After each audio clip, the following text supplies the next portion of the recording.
Alex, my friend, our first, so many firsts on this podcast, haunted hidden history hour from the Von Bar in the Bowery in New York City. Thank you all so much for coming. Thank you so much to our amazing host, Karen Von. Here. Thank you, Karen. In case anyone didn't hear that, thank you so much for our wonderful host, Karen Von. I'm happy to announce the Von Bar, 3 Bleecker Street, Bowery, Manhattan, island in the center of the world, is the official bar of the Hidden History Happy Hour.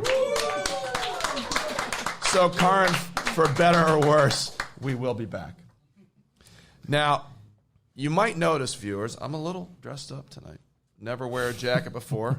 And this is because this place in which we sit is actually, as you're about to hear, haunted. Why does that affect my choice of clothes? Very good question.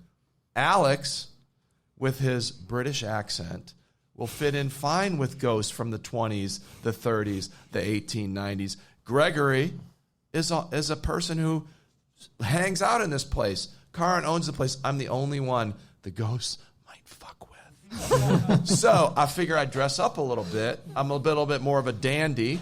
Maybe they'll leave me alone. Enough about me. Perhaps more than enough about me. Alex, Volume 2. Yeah. Lessons from History. Been announced. Congratulations. Thank you very much. Thank you very much. In fact, I think that's the first time we've mentioned it on the podcast. So, yeah, Bite Back have asked me to do another volume. And you better believe there's going to be a story or two in there about the Von Bar. Well, this is my question. Is there going to be a ghost story in Volume 2? Inevitably. I'm going to steal... What I do is I steal my friends' stories and then turn them into... So you better... This is definitely going to be a thing. Well, there's nothing else to say except let the stealing begin. Karen, please tell us a story. Oh, wow. Well, it's really great to have you guys here. I'm a huge fan of the Hidden History Happy Hour. Thank you. I hope you're enjoying your drinks. We've made a corpse reviver for you, and that seemed appropriate. You know, I actually heard from Alex's publisher that that's what they were going to call book 2. Corpse reviver. How witty.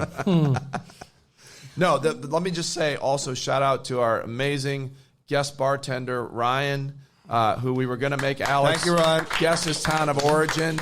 And everyone here has just been awesome. Please proceed. Great. So yeah, you know, we've had some ghost sightings, I guess. We've seen a girl who steps out of the wall behind the bar upstairs. She rattles bottles. She turns tap handles off and on. Just kind of sweet, I guess. Not very frightening. Although well, she turns the taps on, so that's a good That's sign. a good thing, yeah. I mean, also terrifying. And then there's the man down here who paces this floor, and he walks from that door over there diagonally across the floor to over here. I've never seen him in the flesh or in the protoplasm, spirit. ectoplasm, whatever it is. Yeah. Whatever it is. I may have seen a video of him. I'm not really sure. But we have a porter, Lalo, and he sees the ghosts all the time. Wow. Maybe this is all the story about Lalo's mind, but he's not the only person that's he's seen not it. the only. So there's that. Exactly, there is that. And we have one of our folks that's here tonight. Well, I'm not going to drag up on stage, but who has heard ghostly happenings down in this basement area? Yes, when it was supposedly empty. Yeah, and crashing things when there was nothing crashed at the bottom of the stairs. Yeah. Yeah. I mean, we've had a lot of activity. It's like almost like an infestation, you might say. It's a historic part of town, right? It's absolutely, yeah. The Bowery is, the oldest thoroughfare in New York. The Lenape Indians used it as a footpath to head down to the the river where they hunt for seal and such. It was it means farm, right? Bowery in Dutch, and it was Peter Stuyvesant's farmland. Sorry to interrupt. So, Alex, I don't know if you're aware. It was New Amsterdam before. The Dutch were in New York before. Before. Yeah. Plenty of people were places before we were there. That's not the important part. Well, we're here last. That's all I'm saying. Go ahead. Yeah. Okay. So, well, No, you're here now. Fair. Yeah, That's fair. That is true. So I felt kind of responsible, and I felt kind of bad for Lalo because he was really tormented by this. So I did what every good boss will do. I did a Google search. Sure. How can I protect my staff from this ghost infestation? And the suggestions of burning sage, burning Palo Santo. We tried these things to no avail. I've burned my divorce papers. Okay, in a similar that might have effort. worked.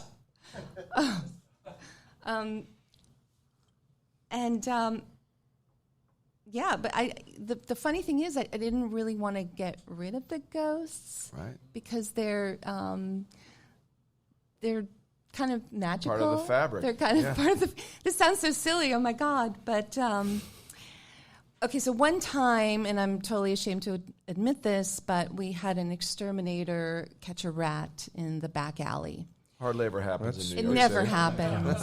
I don't know why I'm ashamed. Or London, It's if we're being fair. it's the same in London. Don't be ashamed. And I asked him to let it live. And he said, are you sure?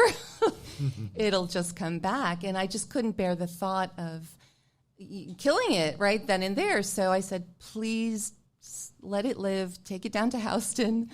Set it free. And that's kind of what I wanted for the ghosts, like the spiritual equivalent of catching a rat in a can. You didn't think of making an example out of the rat, like pinning it up by its No, ears, God, no. like a deterrent to the other rats? Well, that wouldn't work with ghosts, I don't think. In a way, the ghosts became a very personal thing for me because I'm a writer. Yeah. And they really inspired me. And I gave them names and a life. And they were, lovers torn apart, searching for each other. And One upstairs, one downstairs. Exactly. And it was like, it was beautiful. Can I ask a question? Of course. Has the layout upstairs changed? Because if coming through a wall, was there at one point? Yeah, it was. But previously, it was 2 buildings. I promise you, I didn't know that before. Yeah. It's true. Now it's still 2 buildings. Yeah, sure, but the layout has changed, and therefore once. Yeah, it would have been So a the different ghosts setup. are actually in different buildings. They're in the buildings they were in. Possibly, yeah. Yeah. So I didn't want to get rid of ghosts them. inspire you. They inspire me in a way. Karen did not call Ghostbusters, No. for which the Who are you ghosts gonna are call? I'm gonna call my very, type. very grateful. Yeah. Yeah. That's really funny. But I did call a psychic. So I called a psychic. She came in because I didn't want Lala to be all, scared all the time. Right. It's hard to do your work when you're scared all the time. Mm-hmm. She came in full of patchouli and scarves and all this, and I felt reassured. And I felt... I would not feel reassured. No, Yeah. well, I was going to say there's Not by a notion of an expert, but all right. there's a friend of ours in the room who dated someone like that, and he was not at all reassured by that combination. Well, she said she could help. Could have been me. Yeah. But I felt ridiculous because I don't believe in ghosts, which is kind of silly. As the owner of a ghostly and haunted bar, yeah. Of a haunted bar.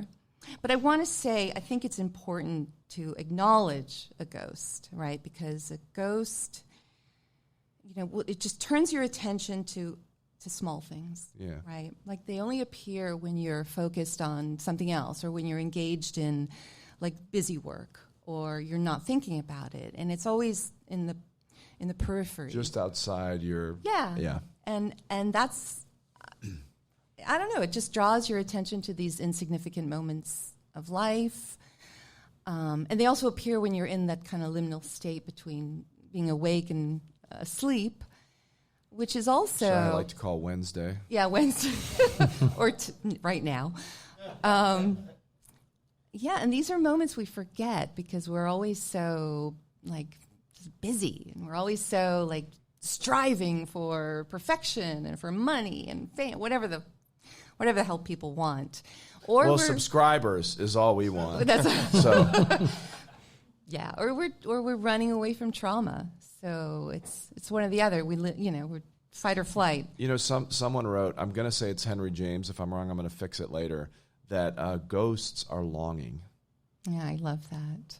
That's beautiful. Can I tell you my ghost story? Oh, my goodness. Please. You didn't know I had? I this. did not. My ghost story is as follows. My father's mother had always said that she would babysit the baby, that is me, when I arrived.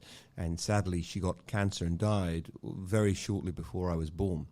And she would always sing my dad a song, sing his brother, my uncle a song. And that was the song that the baby was going to get.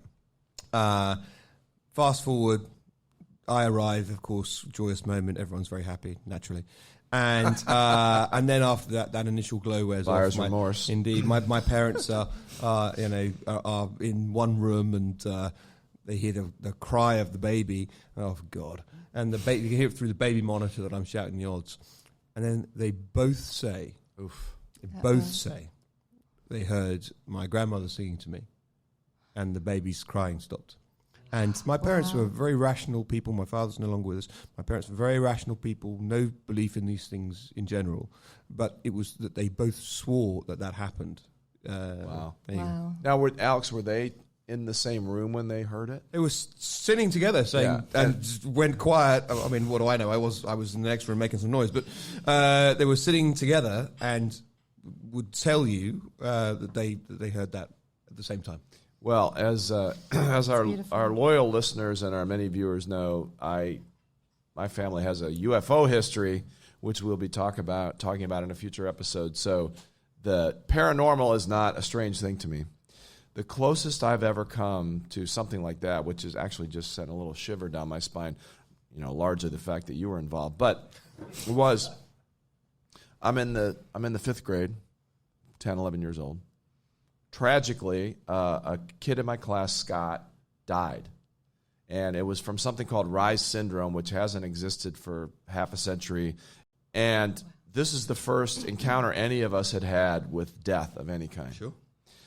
And for some bizarre small town, scarring you forever reason, we all went to the funeral together in this car caravan, and we looked at the kid, and it was an open coffin thing. Good grief. Oh, my God. Yeah, Good he's grief. 11. He's waxed. The whole thing back in the day. And I rode home in the car with my 6th grade teacher. We're driving along. It's about 10 minutes after twilight. She looks in the rearview mirror of her Volkswagen Beetle, which I still remember, orange. Her face literally goes white. She says to me, "Scott is in the back seat." I'm 11 or whatever, and I'm sitting there like grabbing the sides of the seat of the car, trying to stay sane. And of course I go, Brian is slowly, if you're listening to us, Brian is slowly turning his head. yeah, what are we on, radio? And of course there's no one there. But the thing is, she was in a position of authority over me, and she believed it. Yeah, the grown-up believed it. Yeah, so I don't know. To this day, I kind of believe it. Wow. Apologies. We digress. No. Continue on. That's amazing and bizarre.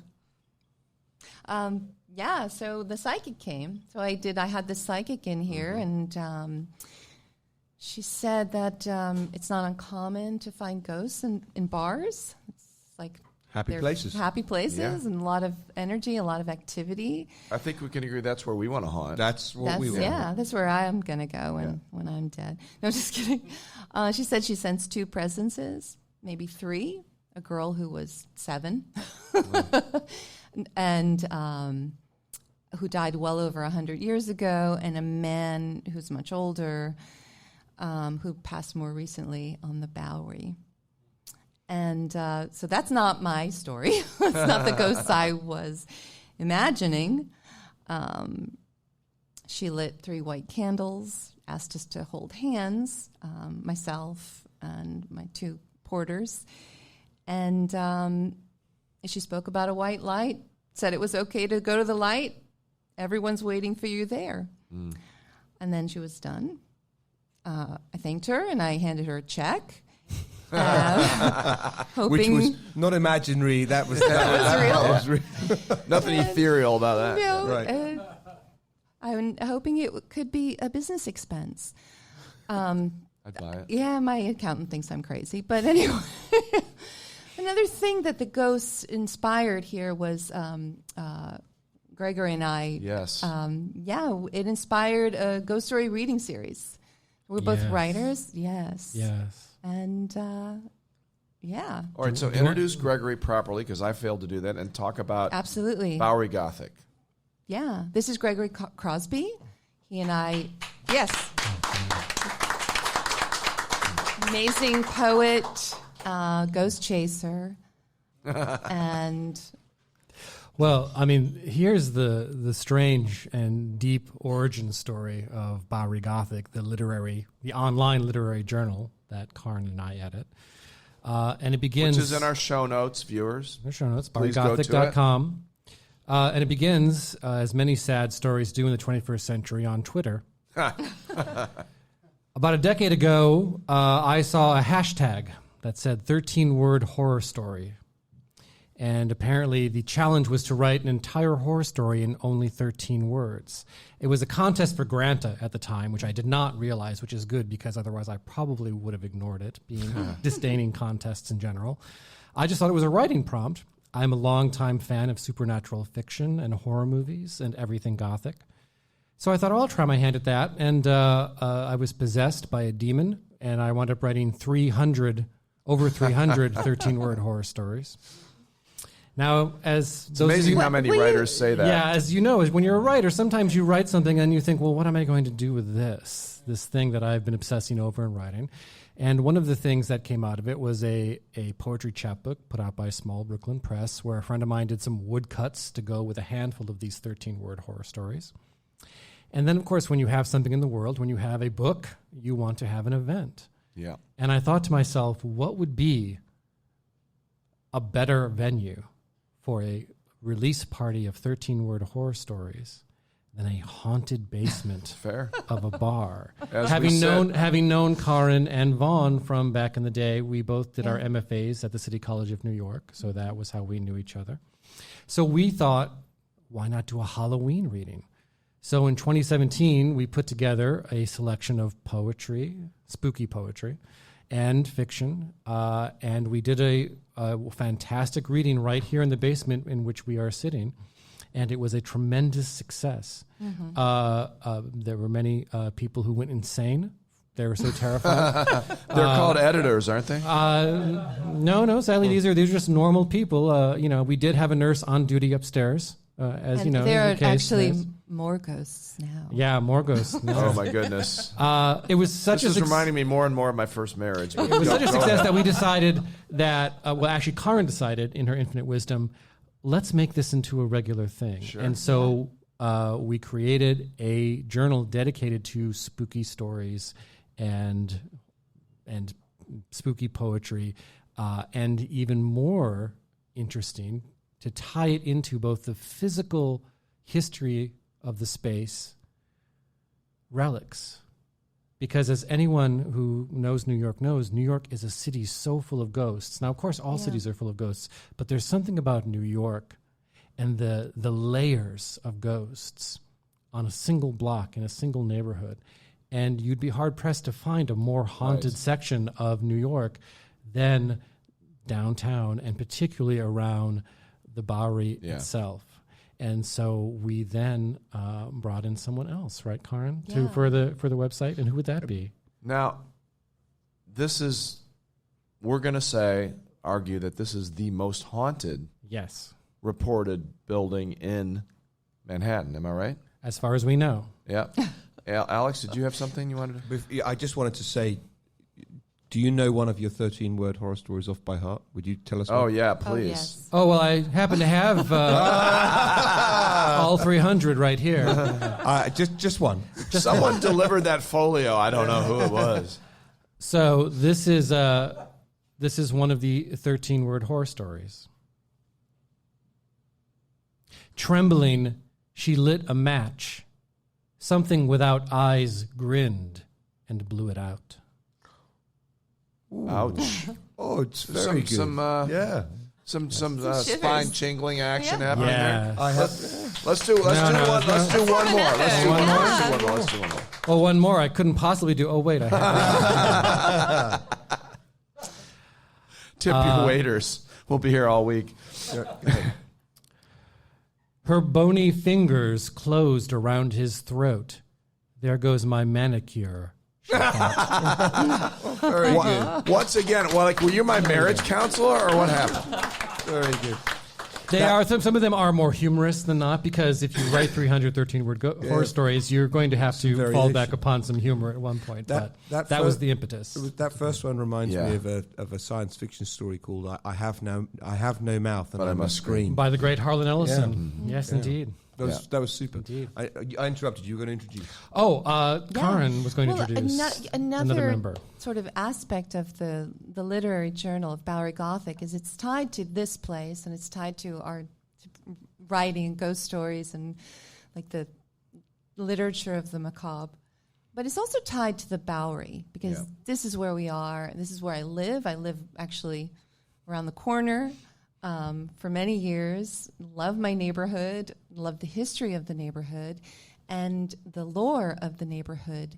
And we have a neighbor who's here tonight, Adam Woodward, who is sort of an expert on the Bowery and its lore and this neighborhood. And the curator of the relic section. Exactly. So we have a section on the website called, on the literary journal called Unearthed, in which we show Adam's amazing finds from his your midnight excavations.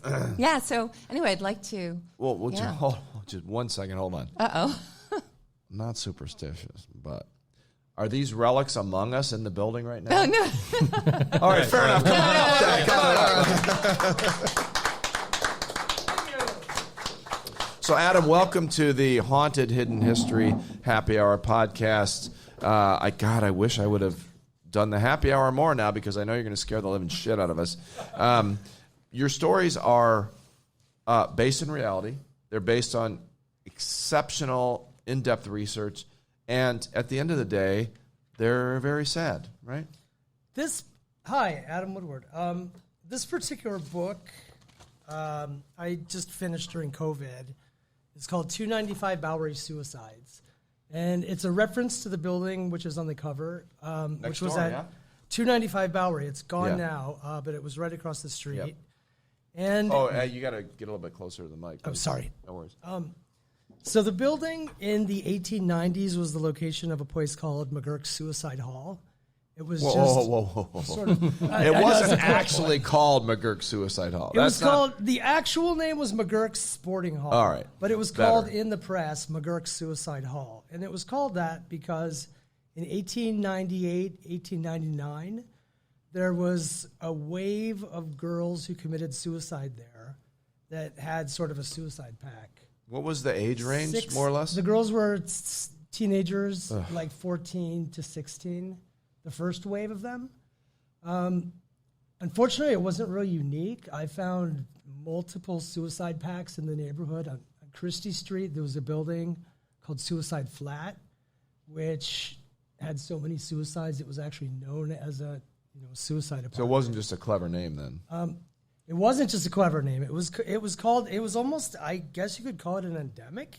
And there were a couple of reasons. There was something called Paris Green, which was a really cheap insecticide, which was readily available. And it was sold to children. It was unregulated. For a penny, any kid could walk into a hardware store and get enough Paris Green to die, I guess. But there were many other things. Carbolic acid, gas-lit hotels. and there were so many hotels on the Bowery. Yeah. It was a destination for suicides. So the Bowery's always had an association with suicide. Going back, actually, colonial law dictated that pirates and people who committed suicide were to be buried on the Bowery. And sometimes That they would were be cited- British colonial law. That was British, yes. That was not Dutch. Just want to make sure that's clear. No, that was- You're welcome. It was clear. You're The welcome. Dutch were much more liberal than that. Smoke and a pancake and bury where you like. I've seen several citations of people. I'm sorry. Right, no. They would drive a stake through your heart and bury you on the side of the highway. So I keep expecting someday for one of those burials to turn up. Yeah. When they're building a new building or something. So the girls who committed suicide at 295 Bowery, it was sort of, it was widely reported in the newspapers here and nationally. And it's still sort of, it's like almost a pretty Victorian, like, what is it, missing white woman syndrome. Yeah. Where they were all these kind of pretty, like, sad stories of, like, a bunch of kind of Victorian moral lessons were built into it of girls going astray. It's Jack the Ripper. to So some yeah, extent, they were. So it was, and they were all quite pretty and had sort of sad stories. But so the title of the book, 295 Bowery Suicides, is sort of using that as a starting point, and then showing 295 other Bowery suicides that have nothing to do with that. It's kind of calling out the like missing white woman syndrome. Like everybody knows the story about these girls, but there are literally thousands of other suicides of people in the Bowery. I had a grandfather who died, not in the Bowery, but in a flop house, a lot like that. And I sort of understand like the toll that takes on families and how people don't talk about it. And it's just sort of been, a 300-year history of kind of carnage on the Bowery. What? I don't mean to laugh about it either. No. I mean, Wait, look, if I can say one other thing, the book please. is sort of rooted like I brought a couple of printouts of these Yeah. penny murder, kind of English penny murder ballads. Yeah. And the book is also meant to sort of like illustrate themes of the Bowery through the book without mentioning them. It's sort of a mimeograph revolution, like copy shop book, which is kind of a nod to the 1960s, like beatniks. Well, and we'll have those up on our site. What is on the site of that building now? Now it is a big development owned by an international REIT called Avalon Bay. And so it's residential or it's commercial? Or? It's residential. It was sort of the first high-end residential real estate development on the Bowery. And so the obvious in the late question is, 90s. do residents ever say that they see things? I have a feeling most of the residents don't know anything about it. It's sort of, a 12-story But the real test would be if they said they glass. saw Right, especially because they don't Right. know anything about it. Right. Yeah, I think it's the kind of building that chases ghosts away. I think ghosts would be really uncomfortable in a big glass. It's convenient. With the Ghosts Whole ain't afraid of Foods no in there. goats, except they are. Yeah, no, it scared the ghosts. That building scared the ghosts out of the Bowery. So, what inspired you to write to collect these documents and memorialize them? Yeah, I just had this. I was at the Tenement Museum on a tour, and they mentioned the 295 Bowery suicides once, and it just popped into my head of like 295 actual Bowery suicides. Murder most foul! Exclamation point. Oh, that is a New York City murder. That's the Helen Jewett murder. Yeah. You guys may know more about this than I do, but there was a whole literature, like a fetishization of ghosts and murder and suicide and death. So I grew up, you guys have been talking about the history of this place, and I'm fascinated by it. I grew up in one of the more original places for this stuff in England, where the Moyses Hall Museum is in my hometown in Bury St Edmunds, and the central feature of it is connected to the murder in the Red Barn, where a woman called Mariah Martin was killed by her lover William Corder. And you were talk about traumatic. As a school child taken around the museum, you'd be presented with the Bible bound in his flesh. Now, it's not your average. If you said it now to the millennials are flutter everywhere, but that was the norm for a school kid growing up. The where I Bury grew St. up. Edmunds Chainsaw Massacre. Correct. Well, it was 1827, so actually it's around the same Probably kind not of a time as this chainsaw. stuff. Regular saw. Well, and Adam is in a marvelous and long tradition of the recovery of the past that parts of the past that are often, especially in American history, simply swept under the rug. Books like Wisconsin Death Trip, the famous collection of photographs. Huge inspiration. Yeah, huge inspiration. Things like the poet Charles Reznikoff's book Testimony, where he simply took newspaper accounts of everyday crimes and turned them into poems that just really that are just part of the sort of quotidian life in America in the past, and which a lot of is very much concerned with violence and death and suicide.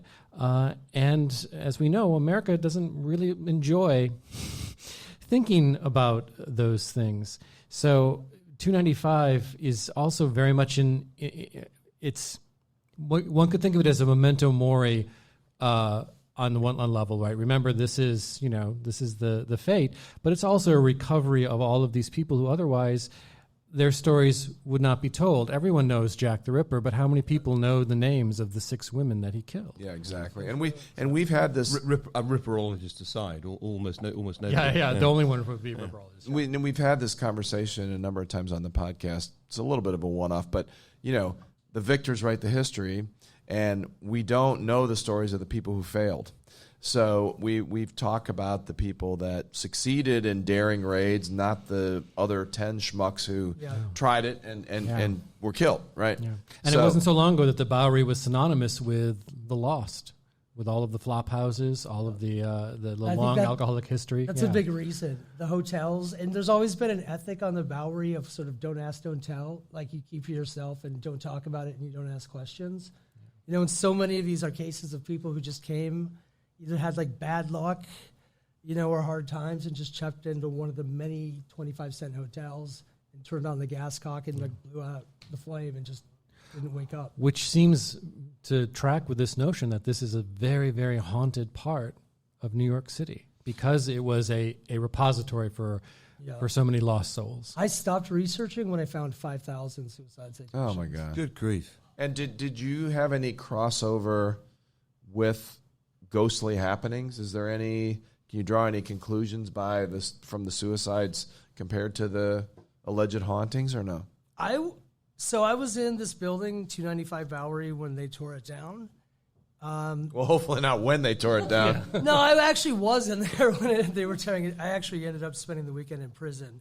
But that's another story. Like it happens. This happened to Alex so many times. Criminal trespassing. It was thrown out of court. Hashtag weekend in prison, a future pictures. episode. Yeah. Well, I got a tour of the tombs, which I've always wanted to see. The basement, and I also, like Karen, don't believe in ghosts, but I still feel like I deal with them. I don't think she said she doesn't believe. She did say Yeah, she did. She did. I don't believe Well, in that's suicide. bullshit right there. But there was something in the basement that was like repelling me, like 2 magnets pushing against each other. Right. That I had a really hard time breaking through it. And I wouldn't say it was a ghost, but at one point I walked through the building with a psychic, and when she was in the same spot, she simulated being choked to death. She could have been acting, but her story was that she just relived a woman who was choked and thrown down the stairs. Right. So my other Mariah Martin Red Barn story, I wasn't finished with the exploitation of the murderer, because the men of science, after they killed William Corder and skinned him and turned his flesh into a Bible cover, waste no part of the animal. Indeed, there's men of science who said, say what, this can be put to good use. They put his skeleton in the West Suffolk Hospital, which is where I was born. The hospital actually moved site, but I was born in the West Suffolk Hospital. They put his skeleton in the hospital, and they had a floor plate in front of the glass case that the skeleton was in, so that as you walked towards it, the skeleton's arm would lift and point to the collection box that you could make a donation in. Right? And so they thought this was very funny. And throughout their lives, in a series of unfortunate events, they were so haunted that they paid for a Christian burial for the skeleton. Right? So make of it what you will. If anything warranted a haunting, that would be it. It feels like the lesson. Disrespect of human remains. It feels like the lesson there is you can monetize anything. And please subscribe to our podcast, everyone. Audience question, yes, sir. How did you research Yeah, how did you research 295 suicides? When I thought of the idea, first of all, I have to thank COVID for having 2 years with absolutely nothing to do. As do we all. Yeah. But I had the idea, and I thought it would be pretty hard to come up with almost 300 suicides, and I found them in probably the first 2 days. They used to be reported in newspapers until the 1940s, I would say. No, they're pretty, and they're not really always kind. A lot of them are Yeah, really they're tabloidy, right? Yeah. Tabloidy, patronate, condescending, sort of, laugh at them, and poor people are treated much worse than wealthy people who get the benefit of the doubt.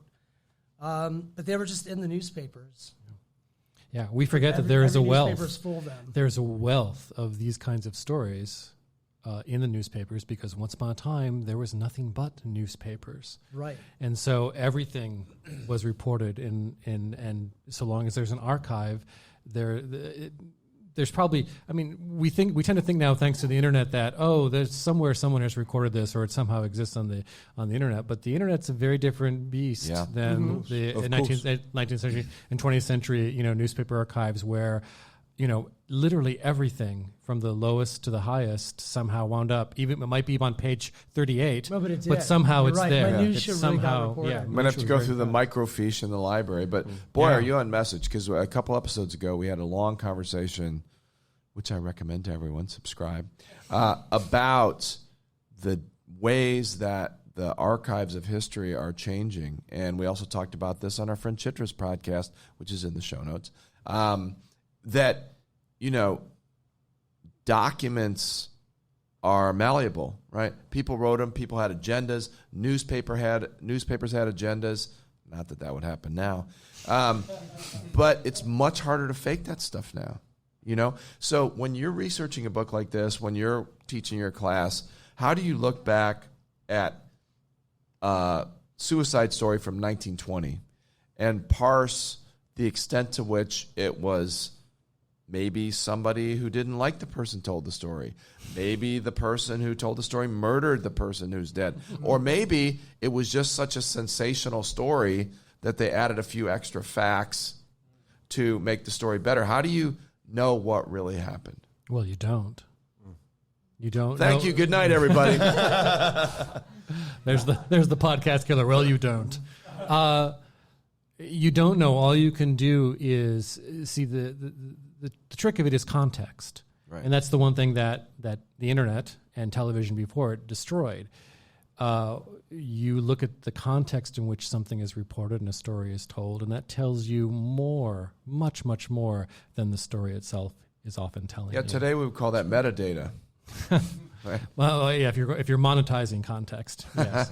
No, but all kidding aside, so in modern internet-based communications, sometimes it is much more valuable to know when, where, who sent the message, who intercepted the message, who read the message, who published the message, than it is even the context itself. Than the content itself. Yeah.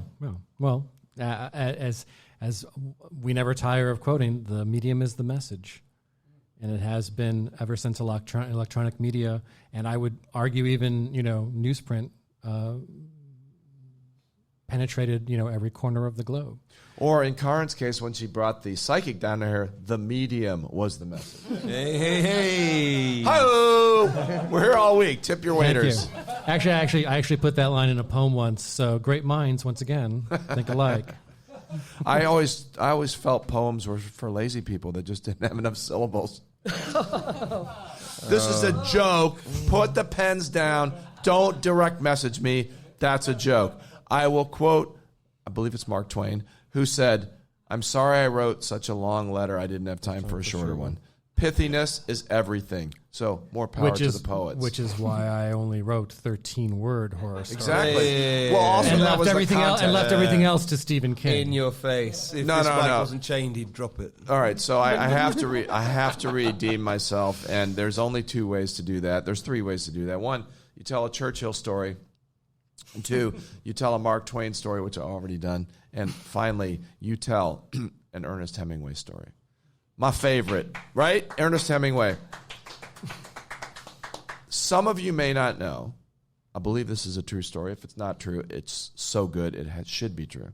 that Ernest Hemingway was once was once proposed a bet in a bar by a Miami newspaper reporter. And he said, Mr. Hemingway, I admire you. You're so good at saying so much with so few words. Can you tell a tragedy in 6 words? And Hemingway grabs a cocktail napkin and a pen. He writes on it. He hands it to the reporter. And the cocktail napkin says, "For sale, children's shoes, never worn." Yes. Oh. Yes. Which is probably apocryphal, but it's such a great story. Yes. Well, and if it is apocryphal, whoever came up with it should be pretty published.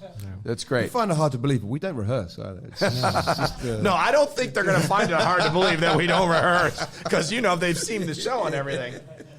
All right. No, it's quite impressive. I once wrote a 6-word memoir. Entire memoir. Oh, would you like to hear it? Apparently we would, yeah. Do you have it with you? I have. I do. It's a 6-word memoir, and as we all know, memoirs are the story of a life. Correct?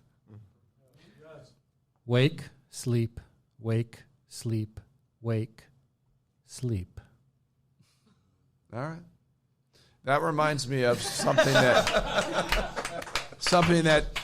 Churchill, I believe, said late in life, where he declared that he had become an eating, sleeping, excreting machine. Full stop. But what a life you can never beat before a that. Churchill story. It's very true. Yeah. All right. Look, I think we're done here.